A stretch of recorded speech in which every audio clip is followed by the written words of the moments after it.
Hello guys and welcome to my channel. I'm Tundra Art. To get right into it, I'm sure you've seen at least something related to Hazbin Hotel recently due to the new season coming out. And I'm sure you've seen some criticism about it as well. To put it plainly, I'm not a Hazbin fan. It's simply not my cup of tea. The humor's not for me and a lot of the characters make me really mad. However, I can't stop thinking about it. Maybe it's the awesome cast of voice actors or the songs, but it's been on my mind for a while. Enough obviously to make an entire redesign video because these designs sure are something. While I do plan on redesigning these characters, the purpose of this video is mainly a rant about the show and not character critique. If you clicked on this video, I'm going to bet you've already seen some other ones like this, and for that reason, I don't want to just beat a dead horse by parroting the same critiques that everyone is saying. Don't get me wrong, I definitely agree with them, but I don't see the point in me just repeating the same things. So, let's get right into it. The first character I'll be redesigning has to be this guy. I hate how he looks. It's just his face. He literally makes me so mad when I look at him. He drives me crazy. I also don't like him at all as a character. I think he's so annoying. He's been better in season 2, but I think that's really just because he's had less screen time. He was supposed to be a mafia person in his life on Earth, but that's not communicated at all in his design. And hot take, I don't think it has to be. He's not a mafia guy anymore. He's a famous porn star in hell. That should be way more of a priority in his design instead of his mafia origin, especially since it hasn't even been mentioned in the show yet. While I think it's smart to communicate someone's past in their design, I don't think it's necessary in his case. Not to go out on a limb here, but I'm guessing he doesn't like being a mafia guy because he hasn't ever mentioned it, so he probably would not like try to represent that. Instead, for this redesign, I thought it would be smart to give him a flapper vibe because the flapper movement was a very provocative thing in the 1920s, which Angel was alive for. You know what's also provocative? The entire concept of angel dust. Plus, you see a lot of Mafia Boss and Flapper content when you look for it, so yay! While I draw his new design, I want to talk about one of my main issues with Hazbin Hotel and its fandom. The way Valentino is treated. Trigger warning. For context, Valentino is an abuser and a rapist. Throughout the story, he abuses Angel Dust and literally owns his soul. I hate talking about this situation because it makes me feel like this meme.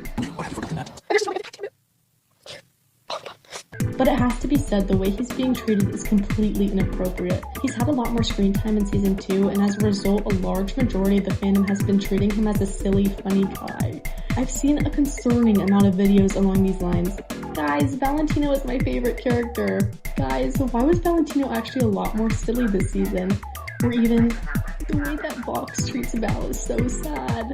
Guys, are we serious? Valentino is literally a horrible person. If you can watch these scenes and then claim he's your favorite character, you are a weirdo. Okay, now I'm gonna provide a lot of counter arguments that people in the fandom use and explain why they're stupid.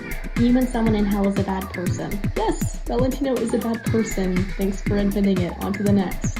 Other characters do bad things. Why is it only bad when Valentino does it? Allegedly, around 81% of women have experienced sexual violence and 97% have a story about sexual harassment. Men also experience assault, but these are they're jaw-dropping statistics, okay? And it proves how serious of a crime SA is. While murder and other crimes are serious as well, I think people don't comprehend how widespread of an issue sexual assault is. It's extremely hard to find someone who has never and will never be harassed in that matter, and in a world where it's such a prevalent issue, characters who commit these crimes should not be watered down into being a silly guy. I like that Valentino is shown in a different light because it shows how people can be multifaceted. While it's true that people have different sides to them, do you really think it's a smart decision for the team behind Hazbin Hotel to give him so much screen time without any punishment for his action or acknowledgement that what he did was wrong? And no, this scene does not count. He's fictional. It doesn't matter, fictional rape is still rape, and excusing it under any circumstance makes you dumb. I honestly don't want to talk about this anymore, but bottom of the story is, I don't care if I sound like the woke, or I don't want to see memes of him, I don't want to see compilations, I don't want to see anything of him. Get him out of my face, thank you, please. Anyways, a few more notes about my redesign. I changed Angel Dust's pink eye freckles because I don't think they read well as eyes, but I kept the idea of. I also gave him more purple clothes to separate him from the sea of red that is Hazbin Hotel.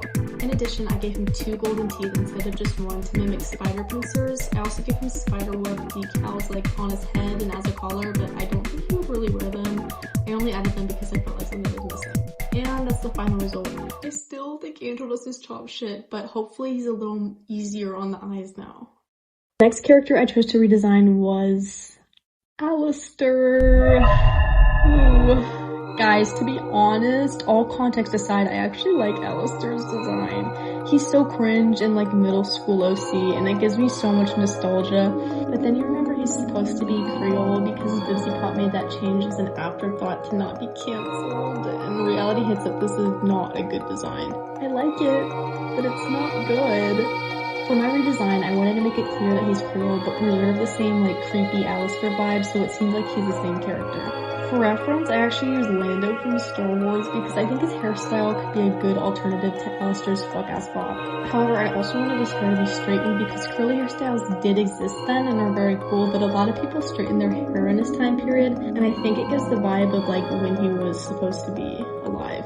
I decided to let him keep the season 2's pinstripe suit because, guys, I like that suit like a lot, honestly. I wanted to give him more deer features as well because he's supposed to resemble a deer and I wanted to bring that out more. In my reimagining, Alistair would stay Creole, but I probably wouldn't keep him mainly using voodoo or not at all because it's clear that Busy Pop hasn't done any research on it. I think it would be cool for him to use radio signals in his magic because he is, you know, the radio demon. I also would want him to keep the same energy he had in the pilot, like creepy, mysterious, scary, not a loser, I'm sorry, but they nerfed Alistair so bad, and they keep doing that with all their supposedly powerful characters. The power scale in the show makes no sense at all. I know his staff was broken, and Alistair probably has a secret plan that made him want to get kidnapped, but he shouldn't have even been getting his ass whooped by the V's in the first place. Maybe I'm going too extreme, but he shouldn't even be walking the streets like a normal guy. If he went missing for 7 years and is the most powerful sinner in hell, he shouldn't just be walking the streets like a normal guy, especially because the people around him don't even look scared. And guys, when I say Alistair is always walking around in public in the streets, I mean he's always walking around in public in the streets. Are we even trying to keep the mysterious vibe anymore, guys? Anyways, this is my Alistair redesign. Calling it a success would be a stretch, but I don't hate it. You just have to trust the vision and like imagine it in Busy Pop's twinkified style, and it's pretty good, I would say.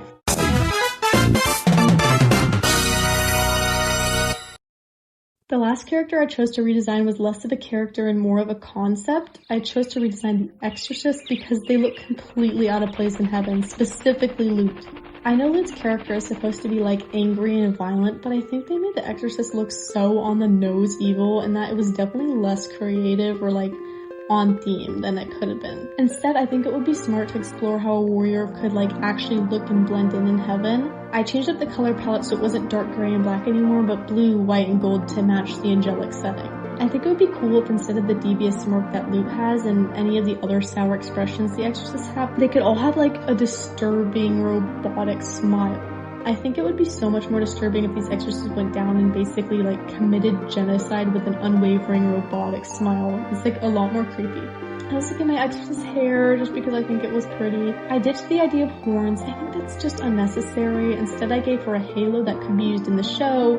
If it was like blocked by a building or something in the top middle, it could look like horns. Or let's say Luke could have one of these holes and in the future she were to be like banished to hell, like it breaks on the top and boom, she looks like she has devil horns. I didn't give them super protective armor because until season 1, angels had supposedly never been killed before, so I don't think they would deem it as like necessary. Besides, their original outfits were not that protective either. Plus, I imagine that they would still have masks on, but the masks are treated like how they're treated in The Mandalorian, where they don't take them off in front of like other people. I basically kept the same concept of the design, but I changed it so it looked more heavenly. I think it would be cool if the exorcists genuinely did not view what they were doing as wrong, and I know that like that's already kind of what's going on, but I mean in a way like we're a robot or like AI or like Ultron, like how they just genuinely believe what they're doing is right and they just can't comprehend other mindsets. I think they could also like sound kind of robotic like this. But you know what? You win. Killing you is hard. I don't think it's as effective to have Luke and Adam have like such foul language and aggressive natures. I think it doesn't make sense at all for the setting they're in. Luke in my reimagining could be portrayed as a more aggressive exorcist, but I think it would be more in like a power hungry way.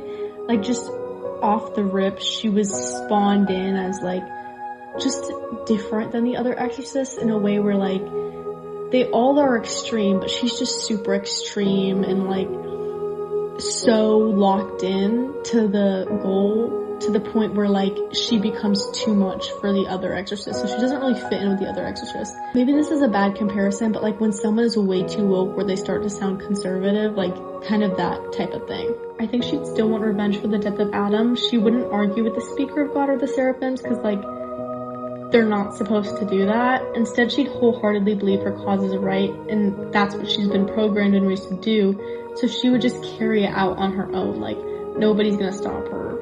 However, she still maintains the same like calm, creepy demeanor, and she's not in your face about like the bloodlust or like the power hungriness. I think the exorcist could be shown one of three ways. Either they all look exactly the same and maybe there's like a battle scar or something that separates Luke from the others, or they all have the same base but different hairstyles, or they could all be completely different in body types and height. Like there's really big ones and really small ones, but they all have the same like mask and outfit and color scheme. And this is the finished design. I actually really like it. I think it just looks much more like heavenly and like calm, but also like really creepy. Like there's a little blood, there's a little gold, there's a little angel. So yeah, I really like it. Hi, this is Editing Me, and I finished the season. This video was recorded before the entire season was out, and I just finished it. The 2 last episodes came out a few days ago, so I'm gonna talk about it while I do the unthinkable. Listen, I make original characters for basically every piece of media I consume, so even though I'm not a Hazbin Hotel fan, I will be making a character for the show just because I can. Okay, so while I draw my original character in the background, I'm just gonna talk about little things that had me confused or angry in this season. When was Angel Dust being hypnotized? I'm sure I'm missing something. Like, I see a lot of criticism of Hazbin Hotel fandom where they're like supposed to be incompetent and not understand what's going on, but like I don't even understand what's going on, guys. And I know that they spell it out for you, but like, how long has Angel Dust been hypnotized? Because why would they send Serpentius as a spy if Angel Dust was a spy? It just doesn't make sense to me, but I'm sure I'm missing something, so can somebody explain to me? Another thing is, how do they know that Angel Dust was being hypnotized? Is it obvious or something? Because I thought it was supposed to be a plot point that, like, it was supposed to make Charlie really mad that Angel was going against the hotel, but apparently they just know that he's hypnotized, so everything's okay. The whole Lilith thing at the end of the second season, listen, this should have been something that's been done a while ago. I stopped caring about Charlie's parents because, well, I stopped caring about Lilith because they keep on, like, showing Charlie calling Lilith and Lilith not responding. I stopped caring about the issue because they represent it so many times. All she does is talk about her mom. I stopped caring, okay? I really did. I've also been seeing a lot of criticism about how they handle like Hispanic characters in the show. How there's a guitar that comes on every time that Corolla speaks, and I think that's very interesting. Also, the whole like Nifty being an overlord thing, I know that like I knew about that beforehand, but I think that Hazbin Hotel needs to stop assuming the people that are watching the show know everything that's happening. Well, it's like a weird balance of them like telling you exactly what's going on in every 5 seconds, and then also assuming you to know about Lizzie Pop's lore that she had before she made the show. Like, Nifty being an overlord was not mentioned at all, except for like her shadow was in the thing, like her shadow was in an image in the pilot of all the overlords, so like we're supposed to know that, but like I'm sorry we don't. And I'm seeing like TikTok comments where like if their eyes are black then their souls are being owned, and if their eyes are red they're an overlord. Maybe I'm just stupid, but where was this information in the actual show? When were they gonna like make that a thing? Like, I haven't heard anything about it. Maybe it's in your Hello Boss stuff, but it's not in this show. I'm not seeing it anywhere. Sorry. Anyways, these are all the pieces I made for this video. I had so much fun redesigning these characters, and to be honest, I have a little fun watching this show too. It's not my favorite show ever. I don't really like it, but I don't know, something about it, I can't look away. I hope you enjoyed the video and the criticism. Thank you for watching. Bye.